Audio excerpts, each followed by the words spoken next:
সালিশি সভার মাধ্যমে নিজের স্ত্রীকে পরকীয়া সম্পর্কে প্রেমিকের হাতে তুলে দিল স্বামী। স্বামীর চোখের সামনে দিয়ে চলে গেল প্রেমিক প্রেমিকা। ঘটনায় চাঞ্চল্য ছড়িয়েছে এলাকায়। ঘটনাটি ঘটেছে ধূপগুড়ির সাকোয়া ঝোড়া 2 নম্বর গ্রাম পঞ্চায়েতের পূর্ব মল্লিকপাড়ার ডোবপাড়া এলাকায়। জানা গেছে, প্রেম করে বিয়ে করেছিল এলাকার বাসিন্দা মানিক দাস। বিয়ের পর তাদের এক ছেলে সন্তানও হয়। বর্তমানে ছেলের বয়স 8 বছর, কিন্তু বিয়ের 4 বছরের মাথায় প্রতিবেশী এক দাদার সঙ্গে পরকীয়ার সম্পর্কে লিপ্ত হয় স্ত্রী। শুরু হয় সংসারে অশান্তি।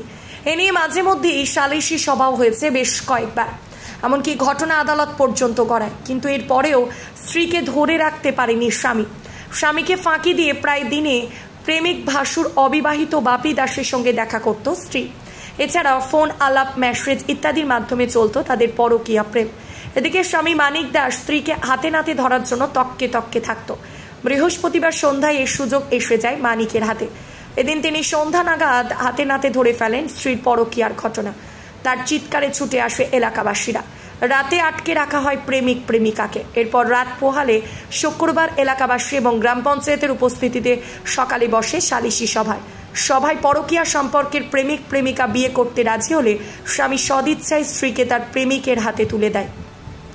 এ বিষয়ে কারা কি বলছেন শোনাবো আপনাদের।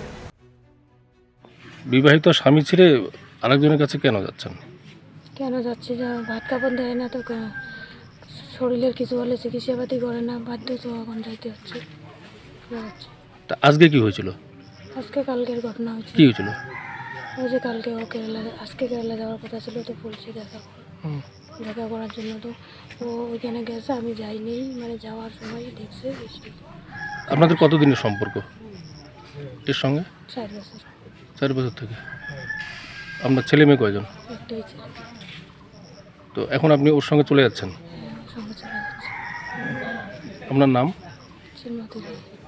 এই জায়গাটার নাম? ছিল কি, ওকে নিয়ে আমার কেস মামলা সব কিছু হয়েছে। ওকে নিয়ে আমি জেলেও খাইটে আসলাম। তার মধ্যে জেল খাইটে আসলাম, এদের বাড়ি থেকে খুব দোষাদোষী।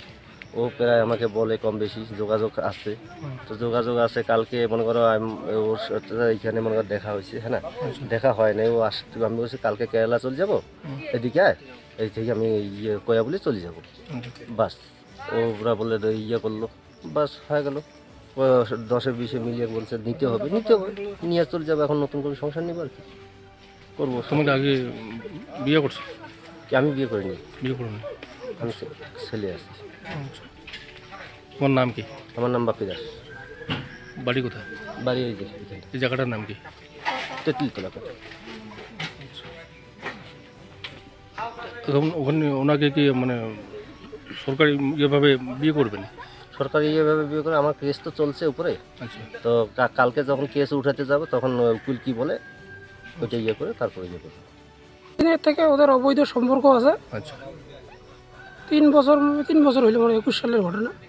যখন আমরা ধরি ওদেরকে, ফোনে কথা বলতো, ইয়ে করতো, দেখা করতো বাস বাড়িতে, যেখানে দেখা করতো। আমরা ধরে ফেলার পরে তো সালিশ মীমাংসা হয়েছে।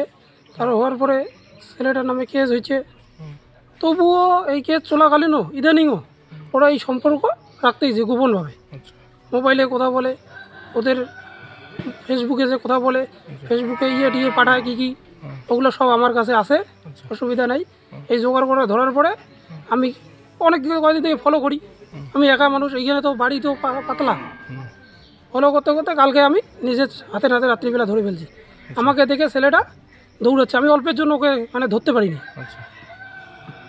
এইটাই। এই এতদিন থেকে আপনি জানতেন যে ওদের সম্পর্ক কিছু? আগে তো জানতাম। হ্যাঁ, আজকে যেতে হচ্ছে কেন?